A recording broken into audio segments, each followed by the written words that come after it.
Welcome, fellow gardeners. Before we dive in, make sure to subscribe to Evergreen Garden and leave a comment sharing your favorite gardening tips, because today I'm about to reveal an ancient trick that can transform your soil without the long wait of traditional composting. If you've been struggling with poor soil or plants that just won't thrive, this method will change the way you think about your garden forever.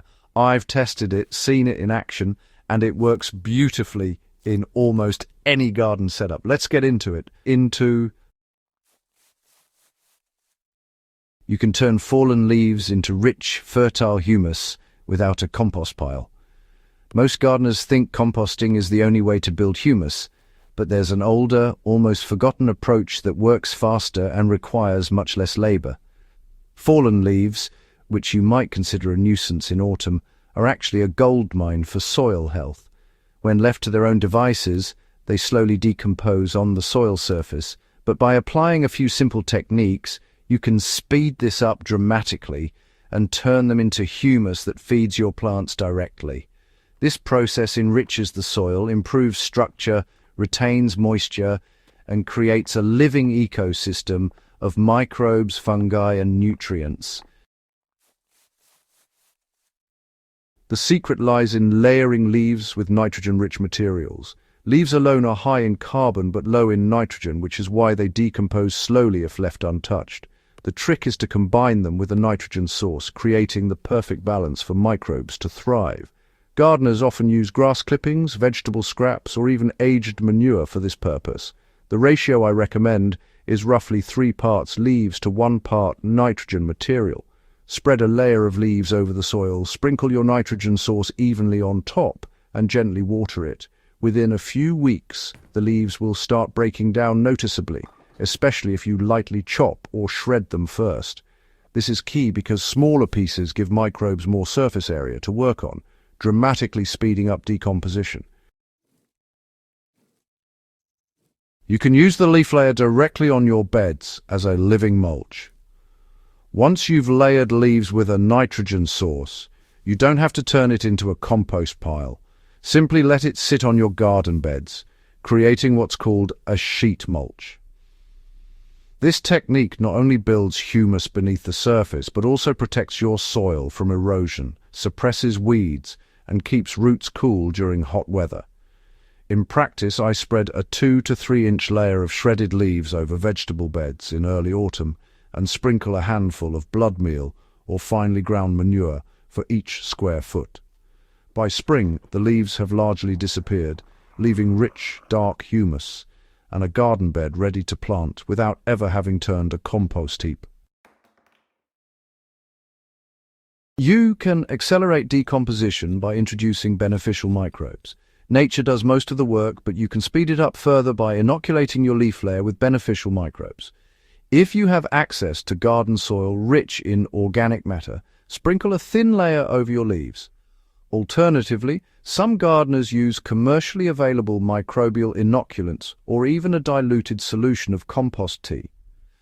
These microbes break down cellulose in leaves, turning them into nutrient-rich humus much faster than decomposition alone.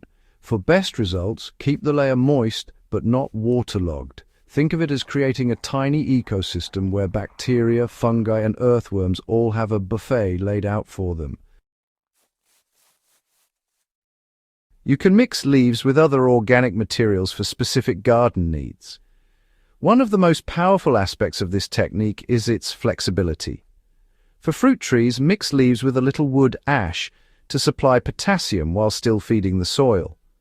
For vegetable gardens, combine leaves with kitchen scraps to create a nutrient-dense mulch. I often mix a layer of chopped leaves with old straw and a touch of coffee grounds in spring to provide nitrogen and organic matter. The ratios aren't rigid. Start with roughly a 3-to-1 ratio of leaves to nitrogen-rich material and adjust based on what's available in your garden. The key is keeping the balance between carbon and nitrogen so that microbes can thrive without slowing down. You can rebuild degraded soil over time without heavy labor. This leaf method is not just a quick fix, it's a long-term strategy for soil health. Year after year, Applying leaf layers with a little nitrogen input steadily builds humus in even the poorest soils. Over time, your soil becomes darker, more crumbly, and full of life. Earthworms will flock to it, and plants will reward you with stronger growth and higher yields. One practical example. I started layering leaves in my raised vegetable beds 3 years ago, and today the beds retain water effortlessly. Plants grow vigorously, and I no longer need synthetic fertilizers. The transformation is gradual but noticeable season by season. You can adapt this method to any climate or garden style. Whether you're gardening in a backyard, on a balcony with containers, or even on a small farm, this technique works. In wetter climates, avoid letting the leaf layer become soggy. Add straw or wood chips for structure. In drier areas, keep it slightly thicker and water occasionally to maintain microbial activity. The beauty of this approach is its simplicity. You don't need compost bins, expensive soil amendments, or complicated equipment. Just leaves, a nitrogen source, and a little patience. By applying this ancient leaf trick, you are feeding the soil first. The essence of this method is soil-first gardening. Plants can only thrive if the medium they grow in is alive, rich in humus, and full of beneficial organisms. Leaves, when used wisely, are the unsung heroes of organic gardening. They recycle nutrients, improve soil texture, and create a natural, self-sustaining system. By using this approach, you not only save time and labor, but also build a resilient garden that requires fewer inputs over time. So, if you've been waiting for a way to improve your soil without endless composting, give this leaf method a try this season. Start small, layer your leaves, add a nitrogen source, and let nature do the rest. Share your results in the comments, subscribe for more hands-on gardening techniques, and hit that notification bell so you never miss a tip that will make your garden thrive. Your soil will thank you, your plants will reward you, and you'll wonder why you didn't start this leaf trick years ago.